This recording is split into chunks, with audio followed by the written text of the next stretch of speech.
If you listen to this podcast on YouTube, for a better experience, switch to the video version. The link is in the episode description. Hello and welcome, I'm Fernando, a GP in the UK. Today we're reviewing the NICE guideline on the menopause, always focusing on what is relevant in primary care only. Today we will focus on patient information, diagnosis and treatment choices. In future episodes we will cover the other sections of the guideline. Right, let's jump into it. Let's start by saying that the NICE menopause guideline applies to women, trans men and non-binary people registered female at birth who have menopause-associated symptoms now or may experience them in the future. It does not apply to people having gender-affirming hormone therapy. Let's now look at what information should be given to patients. When we assess and manage menopause, we should use shared decision-making when discussing symptom management, including the benefits and risks of different options. We should explain that menopause usually happens in midlife, but that it can also happen earlier because of surgery, medical treatment, an inherited condition, or an unknown cause. Menopause symptoms may be mild or severe, and they may last for a short or long time. Symptoms may include changes in the menstrual cycle, hot flashes, vaginal dryness, mood symptoms, joint or muscle pain, and sexual difficulty such as low sexual desire. NICE says we should discuss contraception with people who have menopause-associated symptoms because menopause symptoms do not necessarily mean that ovulation has stopped. Although fertility declines with age, contraception may still be needed if pregnancy is not wanted. For people using non-hormonal contraception, the Faculty of Sexual and Reproductive Health Care advises that contraception can usually be stopped after 2 years of amenorrhea, between the ages of 40 and 50, or after 1 year of amenorrhea after the age of 50. However, most women using hormonal contraception during the perimenopause will have altered bleeding patterns or amenorrhea. As a result, it can be difficult to give accurate advice, so we should check the specific recommendations for each type of hormonal contraception in the Faculty of Sexual and Reproductive Health Care guidance.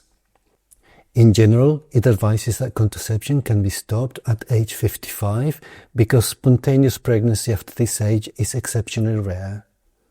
Bone health should be discussed too, explaining the importance of maintaining muscle mass and strength through physical activity.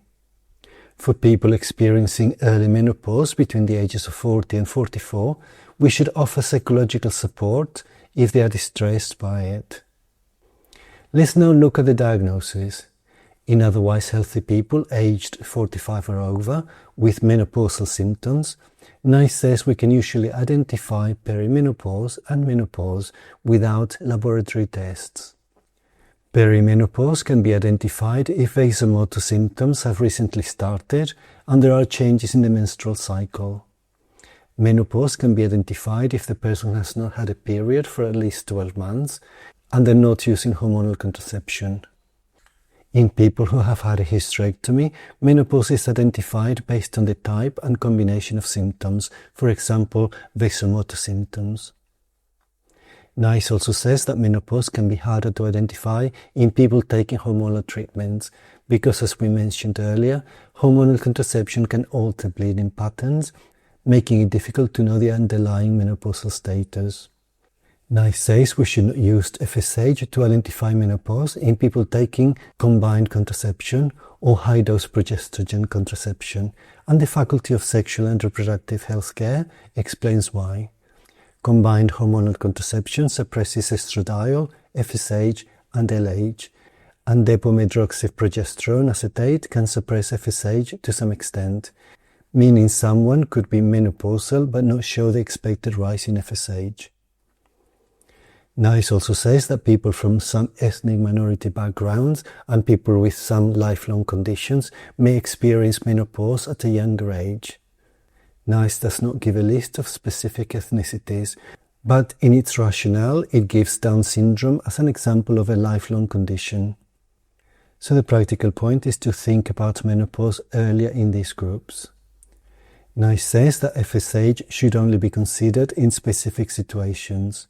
This includes people aged 40 to 45 with menopausal symptoms, including a change in their menstrual cycle. It also includes people under 40 in whom menopause is suspected, where we should also think about premature ovarian insufficiency. When discussing management options, we should discuss the benefits and risks of the various treatment options. Additionally, when discussing HRT, we should discuss combined HRT compared with estrogen-only HRT and explain which type the person would be offered and why.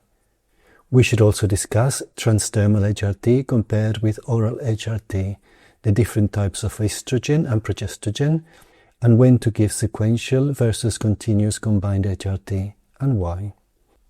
If a person chooses to take HRT, we should discuss the possible duration of treatment from the start and revisit at every review the benefits and risks of continuing it. We should also explain that symptoms may return when HRT is stopped and discuss the option of restarting treatment if needed. CBT can also be discussed as a possible management option, including menopause-specific CBT, which may include face-to-face or remote sessions, individual or group sessions, and self-help options, depending on the person's preferences. For complementary therapies, we should explain that the safety, quality, and purity of unregulated preparations may be unknown. There is some evidence that isoflavones or black cohosh may relieve vasomotor symptoms, but NICE says we should also explain that the safety is uncertain, preparations may vary, and interactions with other medicines have been reported. For people with a personal history of breast cancer or at high risk of breast cancer, we should explain that although St. John's wort may help relieve vasomotor symptoms, there is uncertainty about the correct dose, how long the effect lasts, and the variation in strength and content between the preparations. We should also warn about potential serious interactions with other medicines, including tamoxifen, anticoagulants, and anticonvulsants. So that is it, a review of a section of the NICE guideline on the menopause. We have come to the end of this episode. Remember that this is not medical advice, but only my summary and my interpretation of the guidelines. You must always use your clinical judgment. Thank you for listening, and goodbye.